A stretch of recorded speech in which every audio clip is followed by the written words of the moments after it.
السلام عليكم البنات، كي دايرين؟ بخير؟ لاباس عليكم؟ كنتمنى يا ربي نلقاكم الفيديو ديالي في احسن الاحوال. اليوم ان شاء الله على قناه شهوات ام رحاب قررت ان شاء الله هذا الاسبوع كامل غادي ندير حلقه اولا وصفات ونصائح على يعني جميع الحاجه اللي كتتعلق بالجسم ديالنا او بالبشره ديالنا.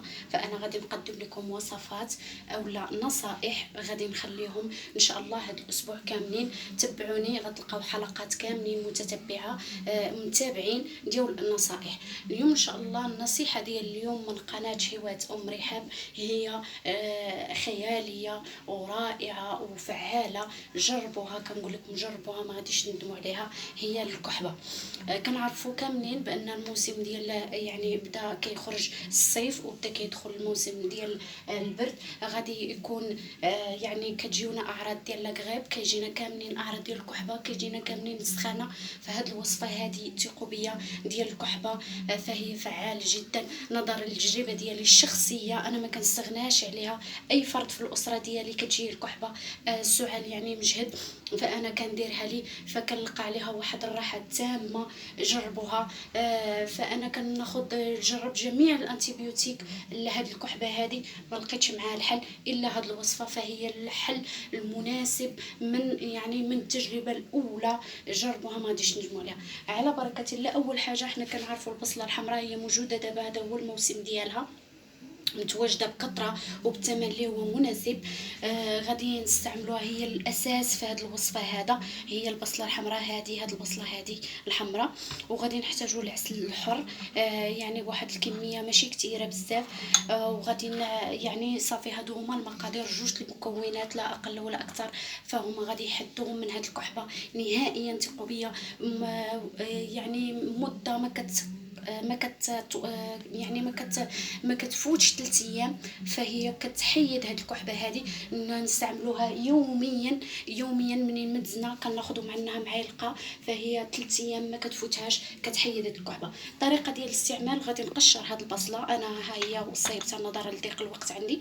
غادي نقشر البصله، غنجيب الحكاكه رقيقه وغادي نحك هاد البصله غتعطيني على هاد الشكل هذا.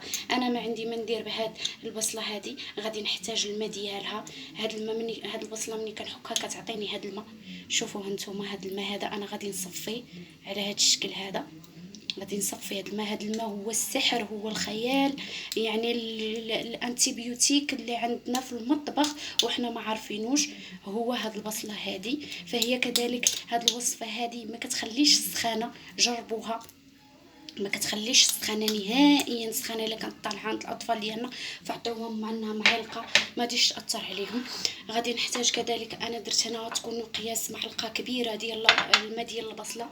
غادي نزيد عليه قياس ديال معلقه ديال العسل الحر. نتوما يمكن تضاعفوا الكميه وتخليوها عندكم ماشي مشكل. على هذا الشكل هذا كنخلطهم جيدا حتى كيندمجوا ليا.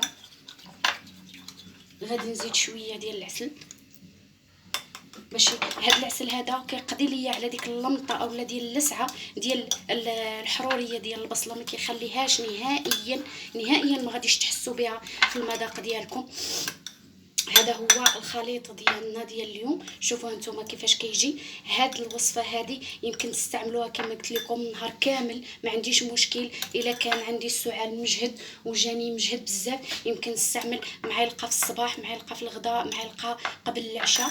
استعملوها وغادي ان شاء الله تلقاو عليها الراحه التامه. انا اكيده انكم غادي تلقاو عليها الراحه وغادي تكون ان شاء الله هي الشفاء ديالكم. كنا كنعرفوا الفوائد ديال البصله وكنا كنعرفوا الفوائد ديال العسل الحر، فهم مكونين يعني اللي ما نخافوش منهم. الا ما نفعتكم ما غاديش تضركم، كونوا على يقين. جربوها ما غاديش تندموا عليها. وان شاء الله تلقاو عليها الراحه كما قلت لكم. ما بقى لي الا نودعكم ان شاء الله على امل اننا نتلاقاو في فيديو قادم ان شاء الله. الا عجبكم الفيديو ديال اليوم ما تنساوش ان شاء الله الاشتراكات ديالكم وتضغطوا على زر اللايك. كنتمنى يا ربي نكون توفقت دائما وكنتوفق دائما في انني نقدم لكم محتوى اللي يكون هو جيد ويعني ونستفدوا منه كاملين. ما تنساونيش كما قلت لكم التعليقات ديالكم زوينه، كنبغيكم بزاف. والى اللقاء في وصفه قادمه ان شاء الله.